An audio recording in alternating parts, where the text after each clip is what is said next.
Shampoo साबुन इत्यादि आ गए हैं, जितना साफ कर सको उतना अच्छा, उतने चमकते हैं हम, लेकिन ऊपर से जितनी चमक है मन उतना ही काला है, उतने ही गलत विचार है मन में, वाणी उतनी ही खट्टी है या कड़वी है।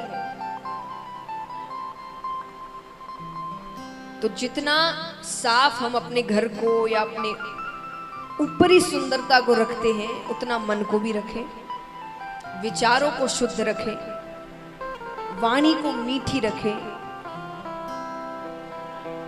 जो भी बोले 100 बार सोच समझ कर बोले, क्योंकि शब्द वापस नहीं आते। और अगर आप कहे कि भाई इतना समय नहीं है हमारे पास कि बैठकर 100 बार सोचे हम कुछ बोलने से पहले, मत सोचो। सिर्फ एक बार इतना सोच लेना कि जो भी कहने जा रहे हो, यही अगर कोई और आपसे कहेगा तो आपको कैसा लगेगा।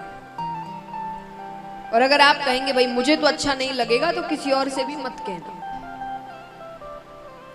क्योंकि थप्पड़ चाहे गरीब को मारो कि अमीर को मारो, लगता दोनों को ही जोर से है। ऐसा नहीं कि गरीब को तो आदत है भाई जितना भी मार दो तकलीफ नहीं होगी, और अमीर को आदत नहीं है तो उसे एक थप्पड़ भी बड़ी जोर की लगती है, दोनों को उतना ही लगता है। तो आप कुछ भी कहेंगे, अगर आपको वो चीज बुरी लग रही है तो उसे भी उतनी ही बुरी लगेगी, उतनी ही तकलीफ पहुंचेगी। ये दुआएं और बद्दुआएं क्या होती है, यही चीजें है। दुआ क्या है? आपने कभी किसी का बहुत अच्छा किया, भला किया, उसने आपको दिल से आशीर्वाद दिया, दुआएं दी कि भाई इसने मेरी सहायता करी, भगवान इसकी रक्षा करे। वो दुआएं कब काम आती है? जब आप पे कोई बहुत बड़ा संकट आने वाला है। कई बार हम कहते हैं ना कि लगा था ये बहुत बड़ा संकट है पर छोटे में टल गया, बहुत कुछ बड़ा हो सकता था। समझ लेना उस समय किसी ना किसी की दी हुई दुआएं आड़े आई थी आपको बचाने के लिए, उसको दुआएं कहते हैं। लेकिन बद्दुआएं भी ऐसे ही काम करती हैं। आपने कभी किसी का बहुत दिल दुखाया था, अब आप कोई कार्य करने जा रहे, बड़ी मेहनत की आपने उस कार्य में, सब कुछ मान लीजिए आपने दांव पे लगाया हो, और वो काम बस सफल होने ही वाला है, आपको लग रहा है कि बस हो गया ये काम, और अचानक सब कुछ उल्टा पड़ जाता है और आप समझ ही नहीं पाते कि काम असफल हो कैसे गया। उस वक्त किसी की बद्दुआ आड़े आ गई थी। तो किसी का दिल मत दुखाइए, इससे बड़ा पाप और कुछ नहीं है। बाकी सारे पाप बाद में आते हैं। किसी भी इंसान, पशु, किसी का भी अगर आप दिल दुखाते हैं तो बहुत बड़ा पाप है। 5वां लक्षण है तितिक्षा।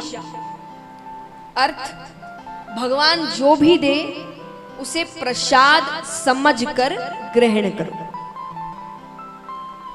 जो भी दे, दुख हो सुख हो, जो भी परिस्थितियां हो, उसे प्रसाद समझकर आप ग्रहण करिए, क्योंकि वो हम सबसे ज्यादा सयाने हैं, हमसे ज्यादा ज्ञानी हैं।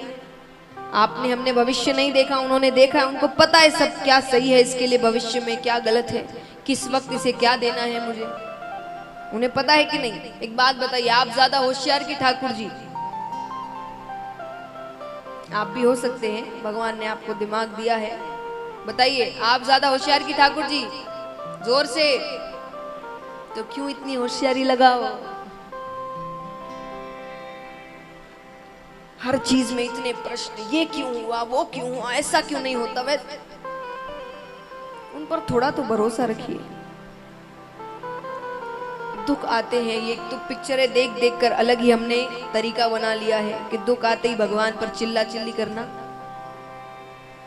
उन्हें दोषी ठहराना। कितने तो एक काम नहीं हुआ भगवान बदल लेते हैं, कहीं और प्रसाद चढ़ाकर देखते हैं, किसी और के धाम जाकर देखते हैं। इतना भी भरोसा नहीं है भगवान पर।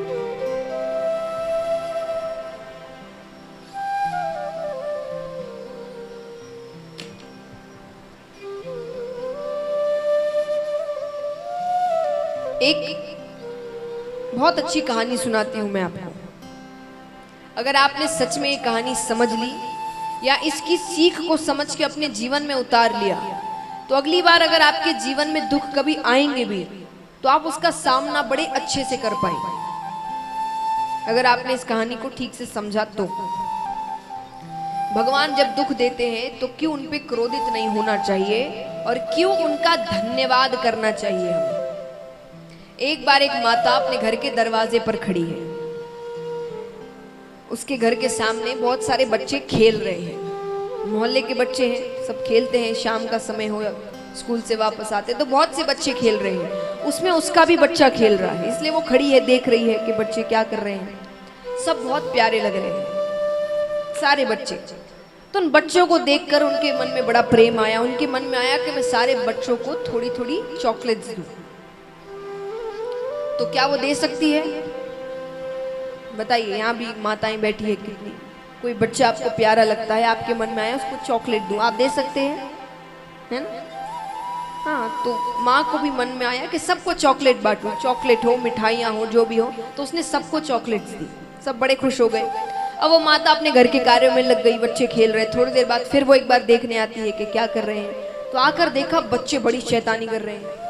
और शैतानी मतलब ऐसे नहीं कि बच्चों वाली शैतानी, उसे क्रोध आ रहा है देखकर कि कैसी हरकतें कर रहे हैं बच्चे, और उसे इतना क्रोध आया कि उसके मन में आया कि सभी बच्चों को खींच कर एक चाटा मारो। वो मार सकती है, किसको मार सकती है? सिर्फ अपने बच्चे को। तो संत कहते हैं चॉकलेट यानी सुख भगवान सबको देते हैं, लेकिन थप्पड़ यानी दुख भगवान सिर्फ अपने बच्चे को मारते हैं। क्योंकि दुख का मतलब क्या है? अगर आपके माता पिता आपको थप्पड़ मारते भी है तो ऐसा थोड़ी कि भाई बैठे बैठे बोर हो रहे हैं चलो थप्पड़ मारते हैं, आपने कुछ गलती की है तभी मारा है ना।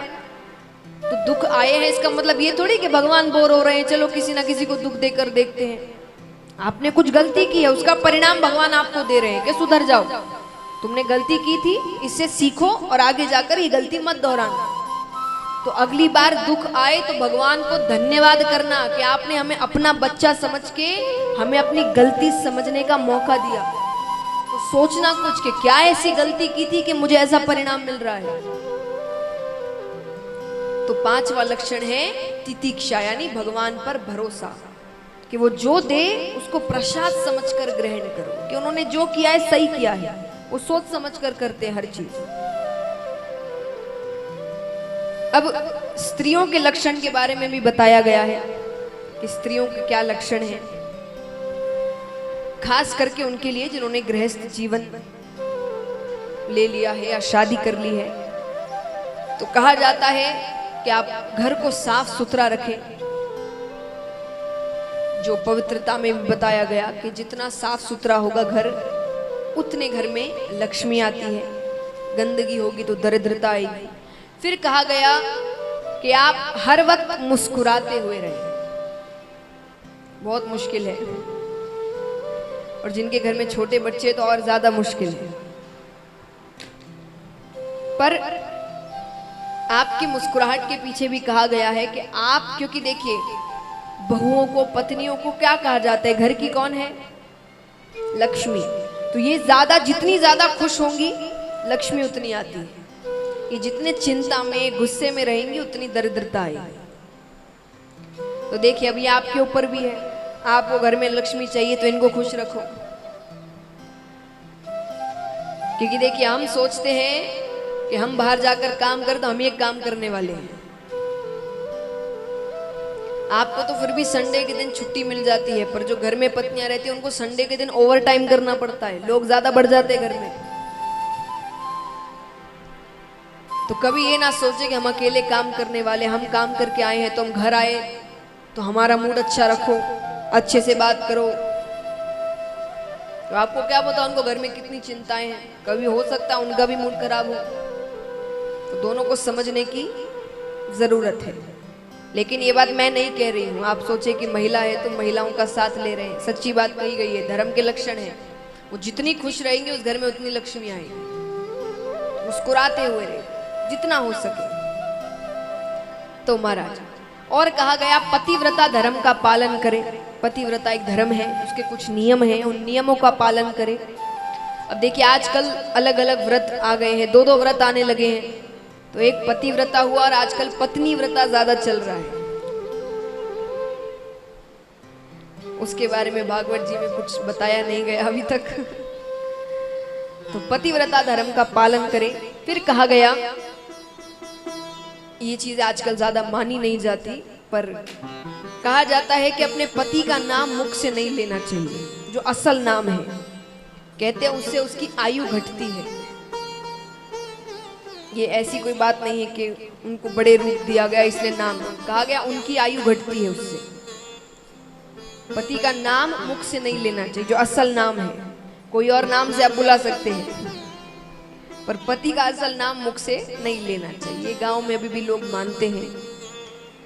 एक प्रसंग सुनाती हूं मैं। एक बार एक महिला अपने जेठ जी की बेटी के साथ एक कथा में जाती है। जेठ जी की बेटी का नाम चंपा था। तो कथा में जाती है। अब कथा में भजन कीर्तन भी बीच में होते हैं। तो महाराज जी ने भजन गाए, जय रघुनंदन कंस निकंदन देवकी नंदन त्वम शरणम।